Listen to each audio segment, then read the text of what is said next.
Okay, so good evening, everyone. My name is Sharon Pindug, and I will be presenting on MANOVA.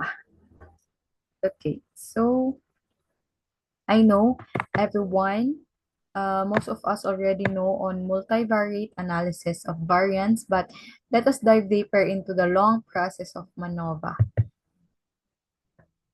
Ayan, ayaw niya mag-next.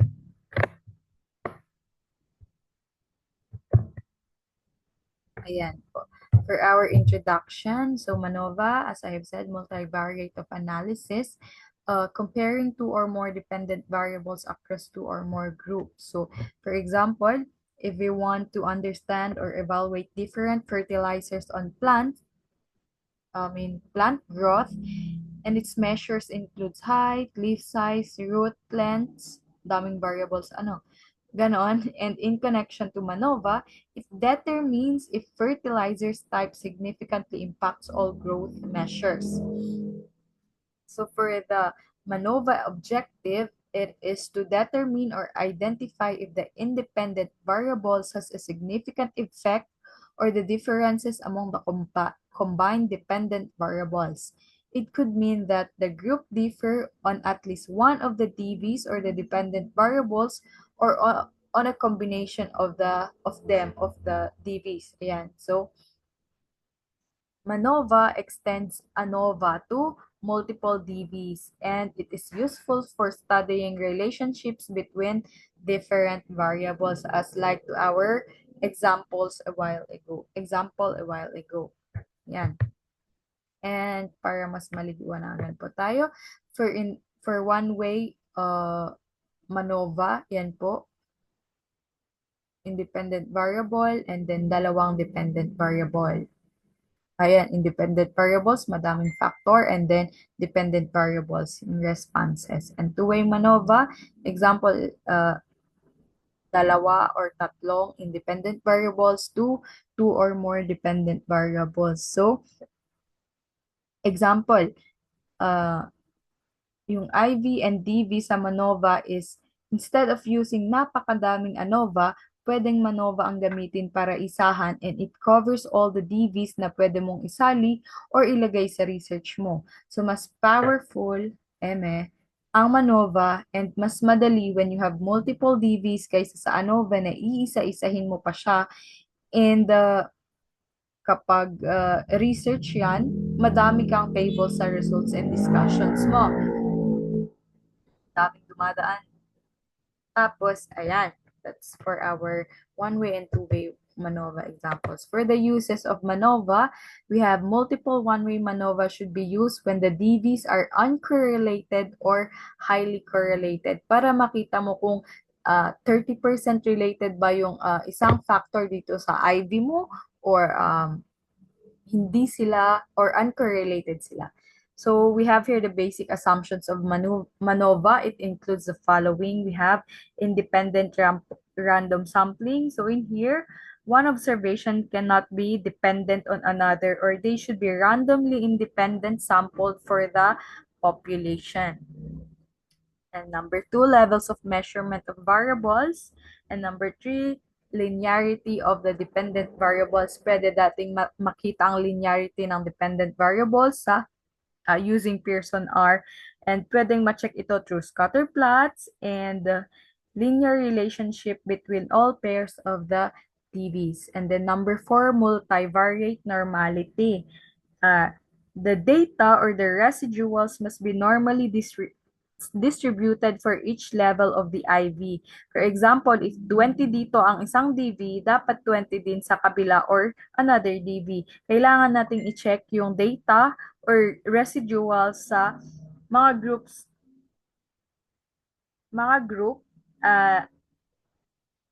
ay multivariate and or normally distributed. Pwedeng gumamit dito ng Shapiro-Wilk test to test the normality, and makikita dito ang p-value. Now you know the rule that if the p-value is less than 0.05, it indicates that we violated the assumption of normality, and if it's greater than 0.05, then it shows that we have met the assumption of normality. Or also, aside from Shapiro, Yan po, we can use kurtosis and skewness histogram to check on normality. Ayan, we have multivariate homogeneity of variance within groups na makikita sa Levene's test, and multivariate homogeneity of variance between groups, makikita mo din yan sa box M. Okay? And then, ito yung ating sample research. A study wanted to determine if the type of classroom, traditional and online, has a significant effect on students' performance in two subjects on math and science. So, ayan po ang ating variables. The IV is teaching methods. We have traditional and online. We use categorical on these, and then the DVs, math scores and science scores, we use it as continuous data. And for our null hypothesis, there is no significant difference in the vector of means across the teaching method. And for the alternative hypothesis we use here, there is a significant difference in the vector of means across at least one of the group or your data. So this is our data. I would like to show it on my module that I have prepared. So let us close and then stop share and then share. Ito. Share.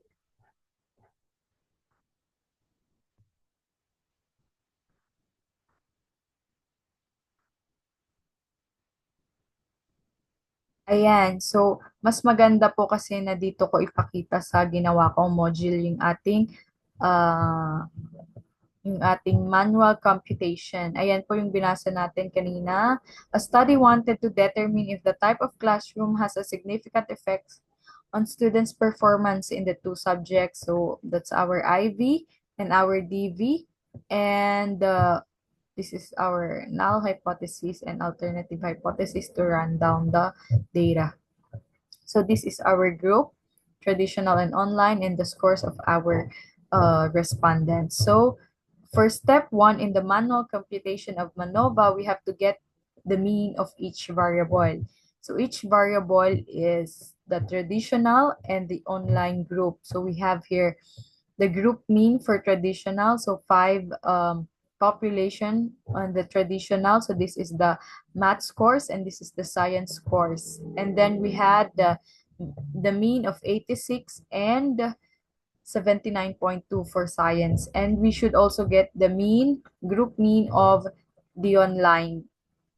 So divided by 5 siya. You have to add all and divided by 5 kasi 5 ang population ng online group, and as for math and as well as for science. And ito po ang ating kalalabasan.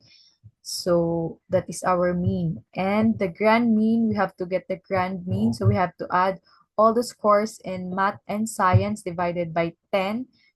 Wala nang separation sa ating online and traditional teaching method. So we have 75.4 for the math and 72.2 for the science. For our step 2, in the manual computation, minanwal ko talaga to.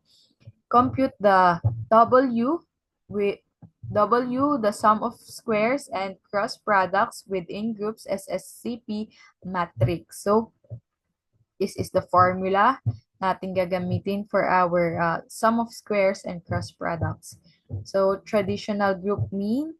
So the score of the respondents on math, isusubtract po natin sa nakuha nating group mean, traditional group mean. And for science, isusubtract po natin yung 78, yung first score ng first respondents with the group mean. Ayan, 79.2. Yan po ang ating gagawin sa group mean. And we'll come up with ito po, yung negative 1, and then for science is negative 1.2, and follow for the other respondents. And we have also to compute the product for each what do you call this, respondents. Yan po ang nasa ating formula to get the SSCP. So ayan, I took the product. So kinuha ko lang yung result ng first respondents. Ito po, -1 and -2.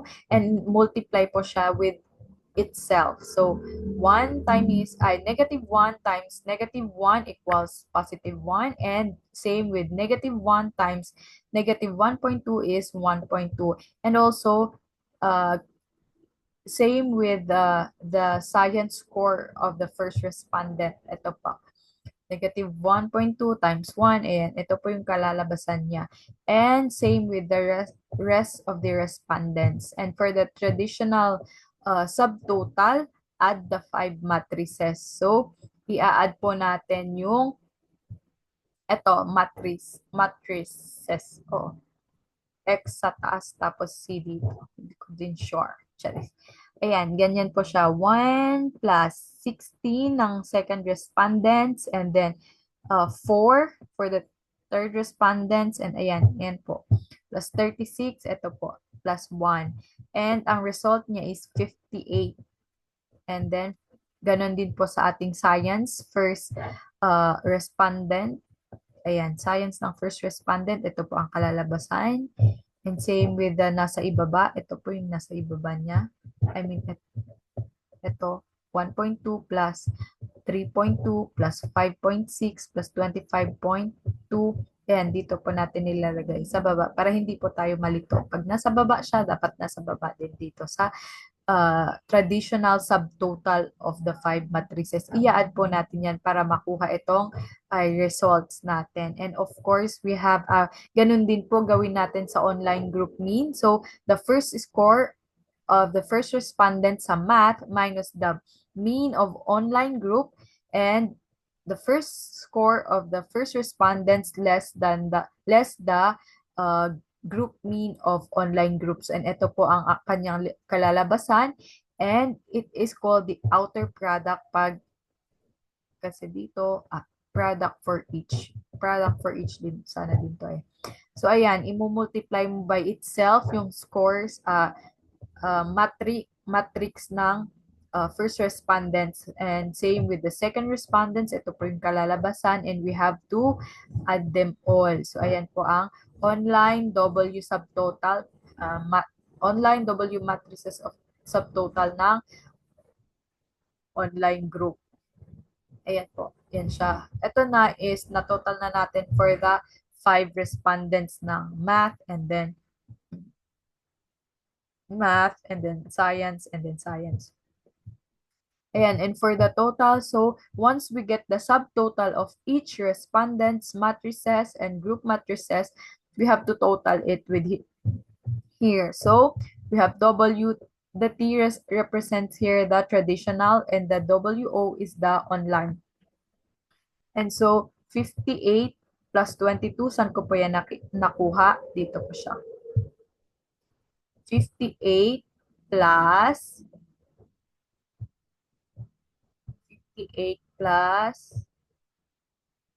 52. Wait, asan na ang ano na? Outer and 58 and ano yun sa? 22 pala, hindi 52 and 22. Dito. Excuse me. Dito. Sa online. 22, and same with the others. We have to add with the ito nga, traditional and online to get these ones. So 80.8 and 63.12, and then sa baba, ito yung isang factor niya, 26.12. Ito, so sa taas kanina is 37, and then 30.8 plus yung nasa taas din na ito, 30.8. Ayan. And we add it to have a 26.12 and 63.12 and 61.6. That is the total W of the group. And so, compute the between group SSCP matrix. Ito is individually. Ayan. So, we have to get between groups. Kaya siya naging dito. Naging B siya. O, ayan din. B for B tradition. This B represents between groups. Okay, so for traditional group deviation, ito po yung gagamitin natin. ito yung dito ko siya nakuha. Dito, 86 and then 75 and then 79.2 and then less than 69.2 dito. Ayan. 79.2 less 72.2, 86 less than 74. And ayan, ito po yung nakuha nating results. And each has a population or an N equals to 5. So, i-multiply po natin yung population or yung with population per IV, yan, to the result na nakuha natin dito. Sinubtract natin yung mga mean ng bawat teaching methods. IV. Oo, IV. So, ayan, i-multiply natin sa population. So, for the traditional, we have 5 times 7. Sa nakuha ang 7. Dito po sa na-total natin kanina, 7. And then, this group deviation. Sabi niya, traditional group deviation. And then, ito po ang result. 5 times 7. And then, ito po yung multiply pa muna natin ito here from itself. So, 7 times 7, 49. And then, 7 times negative 3 is negative 21. Imumultiply mo na siya sa population. Okay, 5 times 49. Ito po yung result. And then, 5 times negative 21. Ito din po ang kanyang result. And same as with the nasa ibaba. And then, ganun din po ang gagawin natin sa between groups ng online group. So, i-multiply natin by itself muna before multiplying by 5 the total population. And the between groups, ito yung kalalabasan. Kinopya ko lang po sa taas. 245 and then 102 and then negative 102 and 90. Ayan po, dito siya.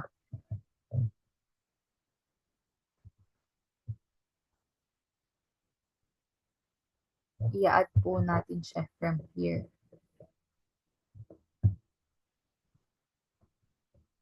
Ayan. Ito po. 45 plus 45, 90. 105 less 3 is negative 102. That's the rule. And then for our next step is to compute the Wilks lambda. So first, we compute the determinants of the Wilk lambda. So W 80.8. Saan ko to nakuha? 80.8. Dito. Ayan. Total dito sa total W. Sa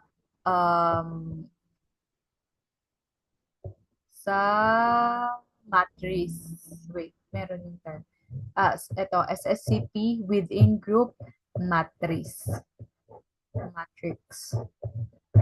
Kokopya lang natin doon, 80.8. Ito po, 80.8 plus 245.2. Saan ko po nakuha? Dito lang po sa between groups. Ito, between groups. Traditional po muna tayo sa traditional teaching method. And then, I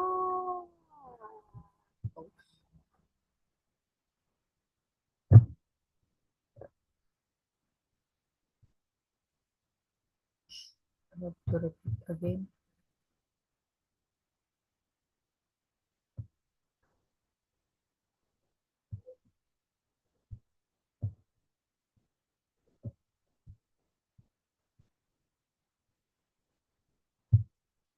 Wait, ulitin natin kasi napakadami ng ating data as of the moment. Okay, so yung compute the W, yung nasa formula, ito. Yung nakuha ko po siya, yung 80.8 dito sa total W ng ating traditional and online. So this is 80.8 plus 61.6.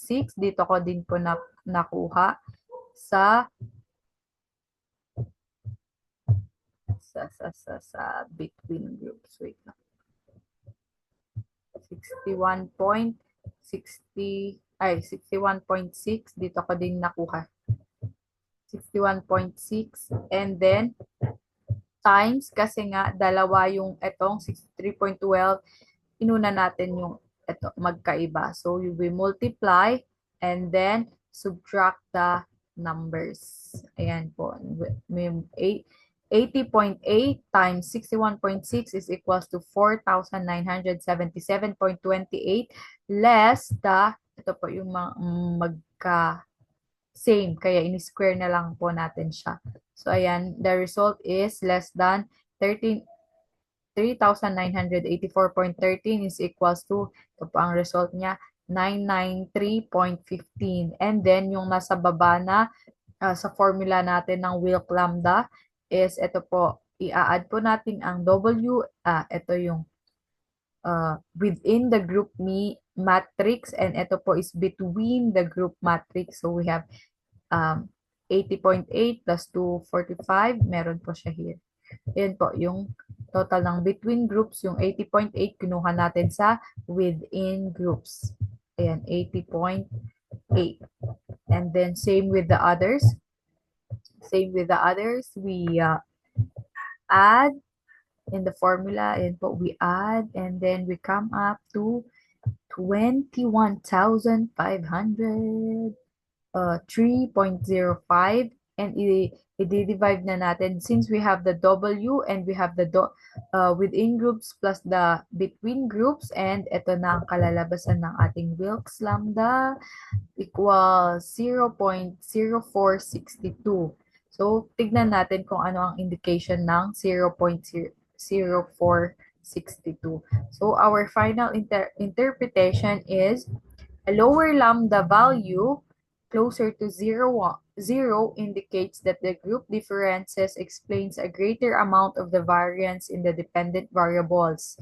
Conversely, a higher lambda closer to 1 suggests that the group differences explains less variance, implying less significant separation between the groups. So since the Wilk lambda of our result is small here, it's 0.0462, that is closer to 0, therefore, it indicates that strong evidence that the group are different and that the independent variables or the IV used in the analysis are likely contributing significantly to the differences observed in the dependent variables or the scores. And so, our decision rule is we reject the null hypothesis because 0.0462 closer to 0 suggests that there is a significant difference in the vector of means across at least one group. Yan.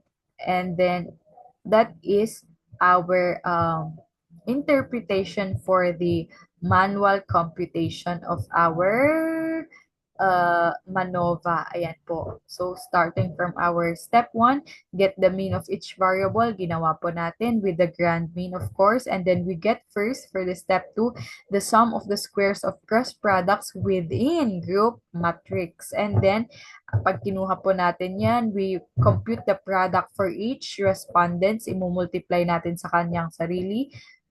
Yan po. And then, ganun din po ang ating gagawin for online group means. But before online group means, we have to add all the 5 matrices to come up with this result. And then, online group means, same ang gagawin natin. And then we multiply by itself. And then we get the subtotal of the online. And ito po ang kanyang kalalabasan. Magagamit po natin yan sa ating Wilk Lambda formula for our next step. So, ito po ang kalalabasan ng ating na-add na po na double within groups ng traditional and within groups ng online. And after the within groups, we compute the between groups SSC matrix. Ayan po. So, ito po ang kanyang deviation. Sinusubtract po siya. And then, it reminds us that the group has 5 populations para magamit natin. Makuha natin ang kanyang between group matrices. So, imumultiply by itself muna and then time is the number of population. Times the number of population. And then we get the total of between groups from the traditional and the online. Ito po ang kanyang kalalabasan. And then magagamit po natin siya to compute our Wilks lambda. And this is our formula for the Wilks lambda. And then we first compute for the determinants. Ito po from the W. And yan po ang ating kalalabasan. And we compute the lower, ito muna, sa ating formula. And we got these results. And then we now follow the formula. So we place the computed W up and then computed W plus the within group plus the between groups. Ito po ang ating results. And for our final interpretation, nasabi naman po kanina that there is a significant difference in the vector of means across at least one group. Ayan po ang ating manual computation. So,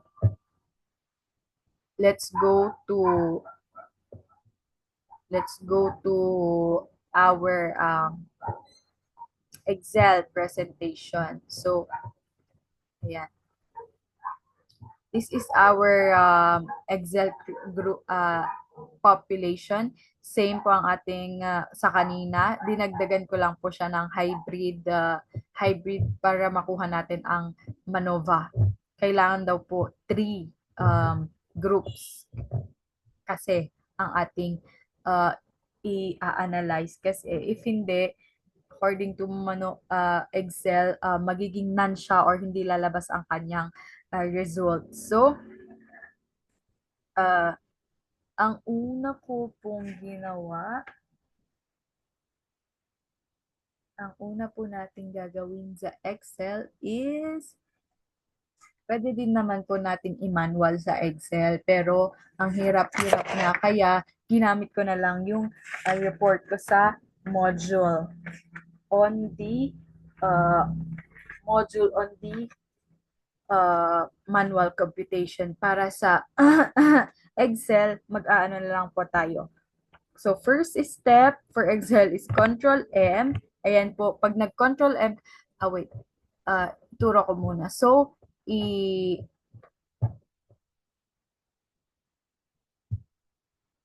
dito, sa Excel, balik muna tayo sa module. Sa Excel po, dito, we download real statistics for our version. So, ayan po ang ating pag-download. Press File, Options. I-download muna natin ang real stats and add-ins. Ayan po yung tinuro ni Sir, add-ins, and then go, and then check ito, real stat. Lalabas siya pag na-download nyo siya sa browser nyo or i-download nyo sa App Store. Ayan. And click OK. And then, ito na po yung ating groups. So, balik tayo sa ating Excel. Ay, wait. Excel. Ayan. So, ito po ang ating data for Excel. So, we click Control M. Lalabas po ito pag may real stat ka na download, and go directly to multivariate since ito po ang ating pagpipilian. So, I tried MANOVA for 1 factor and click OK. And then, input range ang ating data. So, I click ko po yung first. Kunin ko po yung tawag ng first. Basta yung pangalan ng subject mo, something. Ganyan. And then, ayan. And then, regular, sum of squares, box test, kasi meron na yan sa ating assumption, Churva. And then, input range. Dito po ako mag-i-input range. And then, click OK.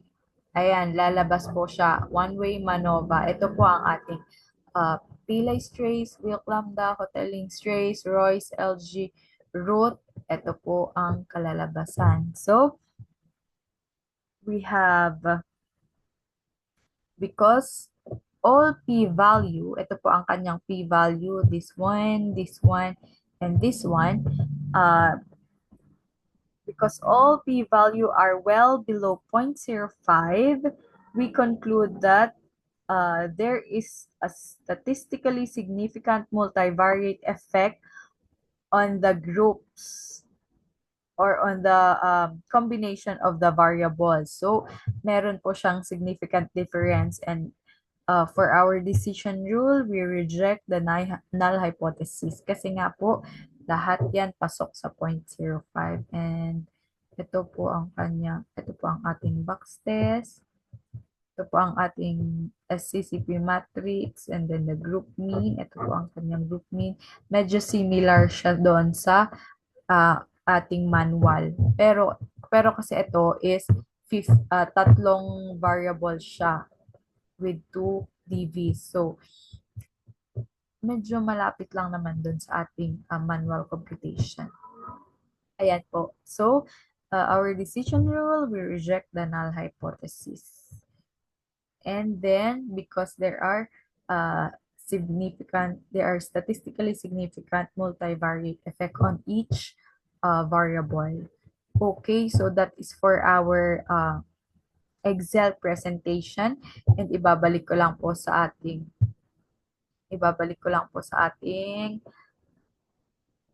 module. Okay. So, ayan po. And ayan, nasabi ko naman po kanina, ito po ang kanyang result kanina. And then, ayan, ito ang ating interpretation. All multivariate test yields up with a p-value of 0.0033, which is lesser than 0.05, indicating that the grouping variable has a statistically significant effect on the combination of the DVs. And ayan po ang ating effect size, and test statistics agree on significance. Roy's root is sensitive to one dominant effect. It's showing the same roots as the Hoteling's trace, suggesting consistency. So for our decision rule, because we use MANOVA, is statistically significant, therefore we reject the null hypothesis due to the fact that there is a significant difference between groups on combined dependent variables. So for our Jamovi, ida-download natin or install natin ang Jamovi, and then we prepare our data, and then ayan po, pag wala kang makikita ang MANOVA, ipapakita ko na lang po sa ating MANOVA. Okay, so MANOVA, this is for the Jamovi. Yan po. Sorry, compute na ako kanina. So, this is our MANOVA. Pag wala po kayong MANOVA dito sa analysis, ganyan, you can go to variables here. Wait lang, analysis. Ito po, you can go to modules here, and then you can download kung ano yung kailangan nyo na down module, and then drag natin module, and then Jamovi library, and then ayan po, makikita nyo yung other Jamovi tools, statistical tools na pwede nyong i-download here, i-install for Jamovi, and magagamit nyo din po pag siguro naging teacher pa natin si Sir, ituturo niya ang mga ito. Ayan, pag hindi nyo nakita ito po ang aking mga installed na. And then, ayun, ganon siya. So, modules. Punta ka sa modules and click Jamovi library. Ayan. So, balik tayo sa ating data. So, ito ang ating data. Kinuha ko din lang sa Excel. And groups, tatlong groups, and then dalawang DBs. Okay, so for our computation, please don't mind dito ha. Wait, taas natin. Please don't mind kung ano yung andito. Pinag-practicean ko po yan. And then, so we go to, wait lang, kailangan ko ng kodigo. Sorry ha, medyo tired na ako sa manual computation. Ayan. So we go to analysis. Pag wala po kayong MANOVA, dito nyo po makikita sa modules and then Jamovi library. Pero yung sa akin, kahit anong install ko ng Jamovi, ito po yung mga bagong na-install ko, yung BSS, Power, Snow Cluster, Factor, mga ganyan. Ah, is wala pa rin, hindi pa rin wa-effect ang wa-effect pa rin ang Manova. Kaya, in-search ako, sabi niya, you can use Mancova.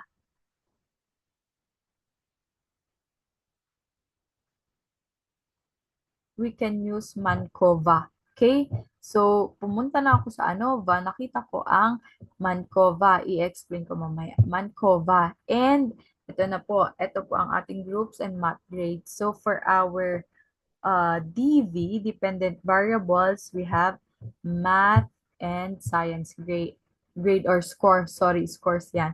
And then for our factor, groups. So, ginamit ko ang Mancova pero hindi ko siya linagyan na wala po tayong covariates kasi hindi nga to Mancova, Manova po ito. Kasi hindi, ayan. And ang sabi according to research, pwede mong gamitin ang Mancova for Manova basta wala kang ilalagay na covariates. And ayan, i-run po natin. Ito yung mga lumabas kanina sa Excel. Pilay, Will, Costel, Royce, and check natin ang aking normality for Shapiro and Box and try lang, char. Ayan. So, ito po ang ating kalalabasan. So, wait, dito tayo. Ang ating 0.86. Dito muna tayo sa Shapiro-Wilk multivariate normality. Ito po siya. Ang will, ang W na is 0.86. Below, ito po ay below 1. Kaya it signals notably poorer fit to multivariate normal distribution. And, pero, ang kanyang p-value is 0.024 under a typical significant cutoff of the 0.05, indicating to reject the null hypothesis and show significant evidence against multivariate normality. So, that is our for Shapiro-Wilk test and balik tayo sa taas. Yan po, greater than 0.001. So, for our multivariate test, ito po, ito ang kanyang kalalabasan. All tests are significant, indicating a reliable multivariate group effect. The groups differ on some linear combinations of the dependent variables. So for Pillai's trace, 0.783, tignan natin, 0.783. I-share ko lang kung magkapareha sila ng ating Excel. Share. For our Excel is 0.78 ang kanyang Pillai's trace. And then Wilk lambda is 0.23. So they are the same. Parehas lang sila sa Jamovi. And let's share our Jamovi. Back to Jamovi. Ayan. So, ito na po siya. Oh, 78 and 0.23. Ayan. Same lang din sila sa ating Excel. So, for our Wilk lambda is 0.23 is small, which also indicates a strong group effect. So, yung group effect niya is 1 minus the Wilk lambda is equals to 0.077. It is commonly reported, but it is less stable if assumptions aren't fully met. And for the Hoteling's trace, provides similar inferences but uses a direct sum of eigenvalues good with balanced groups. Ayan po. So, for our assumptions, decision rule, we go back to our module. And then, ayan, ay yung kanina. Go to modules and then Jamovi library and hanapin nyo ang one. So, for me, I use the ANOVA, then Manova, and I use Mancova since it is still valid for Manova without entering covariates. And ayan po, select and fix factors. Ayan, math grade and groups, and then check your assumptions, and then interpret the output. Ito po ang ating output, students average math. Ay, ito for this one, for the descriptives. And for MANOVA, this is our results for the interpretation.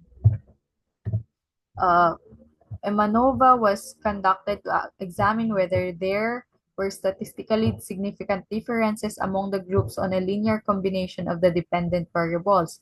The results revealed that there is a significant multivariate effect of groups on the combined dependent variables. The multivariate test was statistically significant with a Wilk lambda of 0.23 and F ayan, and a p-value of 0.002, indicating group differences across the combined dependent variables. Follow-up univariate ANOVAs revealed the significant difference among the groups in both math grade and science grade. These results indicate that the groups, traditional, online, and hybrid, significantly affect students' academic performance in both subjects. This is our assumption check. So for the above table, for our assumption, box test of equality of covariance matrices was conducted to examine the assumption of homogeneity of covariance matrices across the groups. Boxes M test was not significant. So with a p-value of 0.548, suggesting that the assumption of homogeneity of covariance matrices was met. The p-value of 0.548, which is well above 0.05, so we do not reject. So we failed. We do not reject the null hypothesis. And for the Shapiro-Wilk, and po, ina-explain niya lang nasabi natin kanina, indicating that the data violated the assumption of normality. Despite this violation, MANOVA is generally considered robust to minor deviations from normality, particularly when group size are relatively equal and sufficiently large. So that is for our Jamovi presentation. So let's go to our PowerPoint. Share. This is the computation for the manual. So, ayan po. That is the end of our presentation. So, yun niya doon. Thank you. So, yan po yung deeper and long process of MANOVA. I hope I'm not perfect to explain it, but then I hope you would be you had understand a little on MANOVA. Madali lang siya sa Excel and Jamovi, pero yung manual computation niya, thank you Lord, na surpassan ko. So, thank you sir. This is Sharon Pindug reporting on MANOVA. Thank you. Goodbye po.